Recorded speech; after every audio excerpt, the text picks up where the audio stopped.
Doctor Who is back, guys!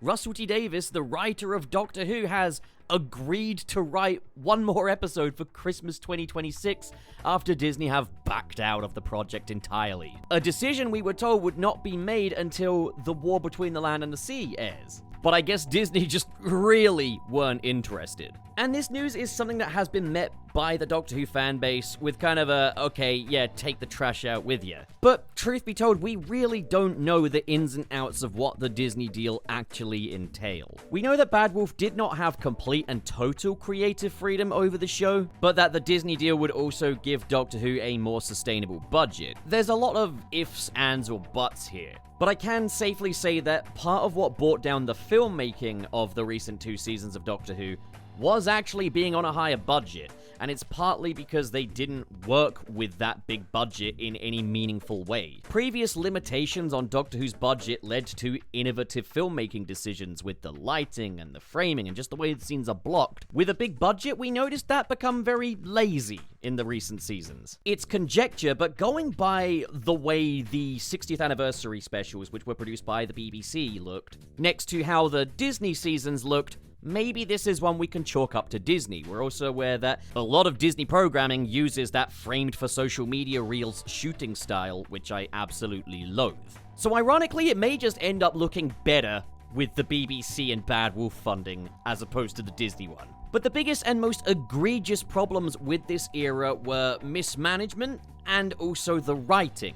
And it's still being produced by the same team. This is still being written by Russell T Davies. So all we know is that the BBC are committed to Doctor Who, which is kind of nice to hear, actually. We know that there will be one Christmas special in 2026. All done under the current regime, just minus Disney. So Doctor Who is back, right? The thing is, more so than the Disney deal, that last finale, The Reality War, is a huge bomb on Doctor Who. And I think if we're celebrating Doctor Who's future, we're kind of forgetting how much damage that one episode did. And I'm honestly not really interested in pointing the finger in any specific direction here. But to me, Doctor Who is still dead for one simple reason.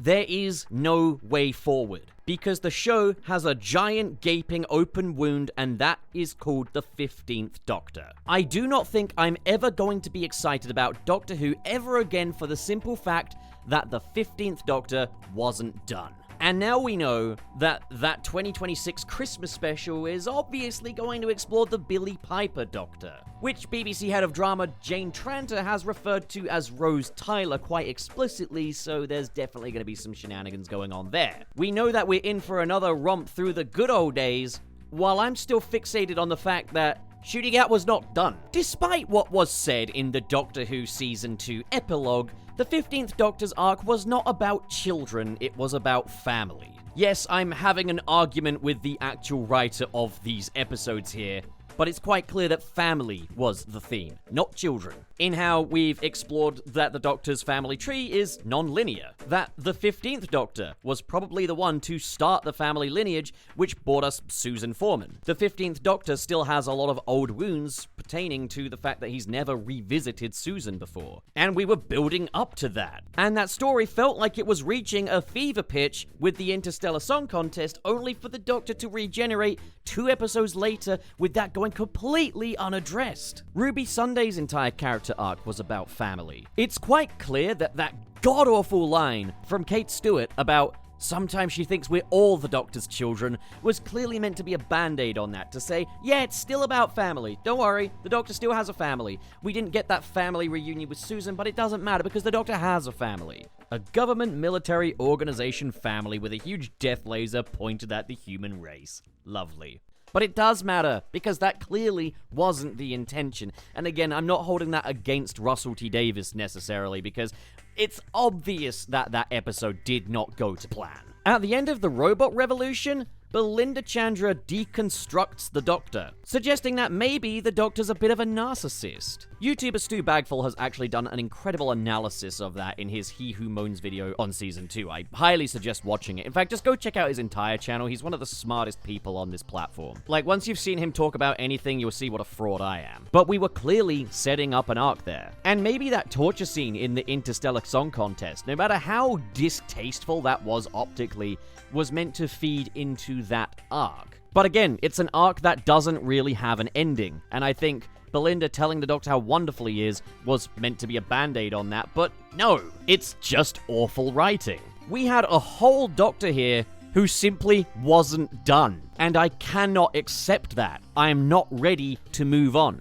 It's not because I loved the 15th Doctor. I thought he was probably one of the most undercooked Doctors of all, but he wasn't done, and I'm not ready to move on for that reason. And I'm especially not ready for the 63rd anniversary special. Now, people will rightly point out that this isn't the first time a Doctor has regenerated before their time. Way back during the era of the 6th Doctor, actor Colin Baker was forced out of the show due to some stupid vendetta from production higher-ups. So while Ncuti Gatwa made the decision to step back from the role due to a lack of confirmation of a season 3 completely kneecapping his potential career, Colin Baker was effectively binned for no reason. In a real-world standpoint, that is actually a lot worse than what happened with Ncuti Gatwa. Within the context of the show, though, within the context of its story, it's not as egregious in my opinion. For starters, classic Who operates differently to modern Who. You have less mystery boxes, less teases for what's coming next. The general story we had with the 6th Doctor was a more abrasive, arrogant, and unstable Doctor, and in Trial of a Time Lord is effectively a humbling event. It's his reckoning. While it was never the intention, Trial of a Time Lord kind of provides some sense of closure to his persona in retrospect. From the get-go, though, the 15th Doctor was given a clear emotional framework. The Doctor as a family man. And the only sense of closure this Doctor gets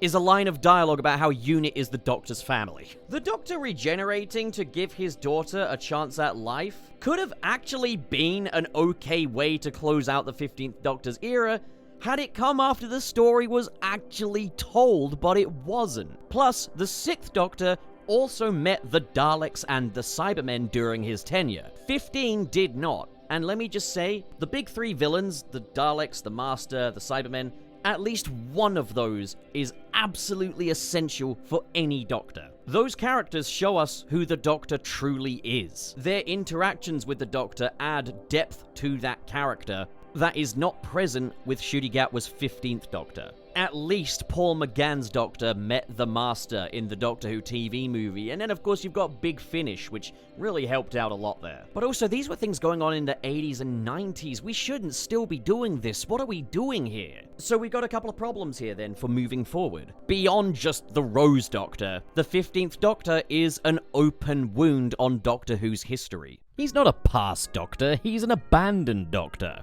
And it really doesn't matter whose fault that is. I just don't think the disconnect that I feel from the show now can actually be fixed this time. Life does happen, compromises have to be made, but there's also such a thing as too far. And maybe if each season gave the Doctor a complete and satisfying arc, maybe this wouldn't be such a big deal. But that couldn't be further from the case. And unless he comes back in some form or fashion to resolve the family subplot, meet Susan, face the Daleks, I am not moving on to a new Doctor. But then it's lose-lose. Because over the recent years, regeneration has been completely trivialized, with returning Doctors, bi-generation, Rose Tyler, and bringing Ncuti Gatwa back would only damage that further. So at least as far as I'm concerned, there really is no way forward in the short term. Doctor Who is still dead, and whatever it intends on doing going forward is none of my concern. Which is also such a shame, because Billie Piper, just everyone involved is above this. And that includes Russell T Davies as well. When it comes to his dramas, he's still got it. Doctor Who, on the other hand, I genuinely do not believe he has a single idea left in him. It'd be great to be proven wrong, but I really don't know if I want to find out. It's been painful to watch as a fan of Doctor Who and as a fan of Russell T Davies, and I think I'd rather just look away. I would be willing to give a brand new production team a chance. Get some university graduates in there or something. Maybe after a little hiatus, maybe. But for now, nah. Nah.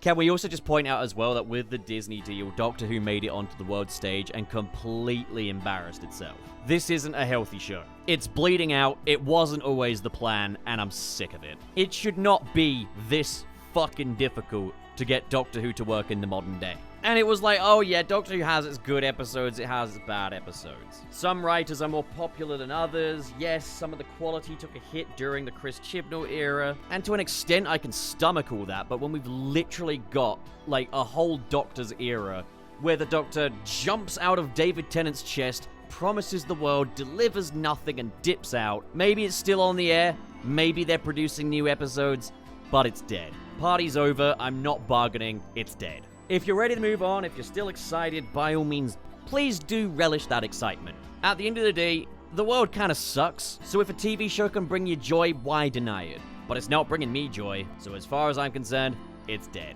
I'm not gonna do any of that corny as shit, rest in peace Doctor Who, 1963 to 2017 bullshit. All I'm saying is, that's enough.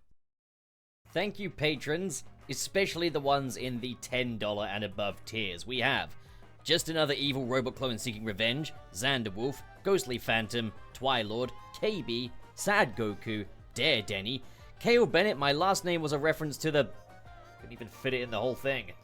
And Mr. SP, Cyrus the Skeptic, and Biotin. Thank you folks so much for your generosity.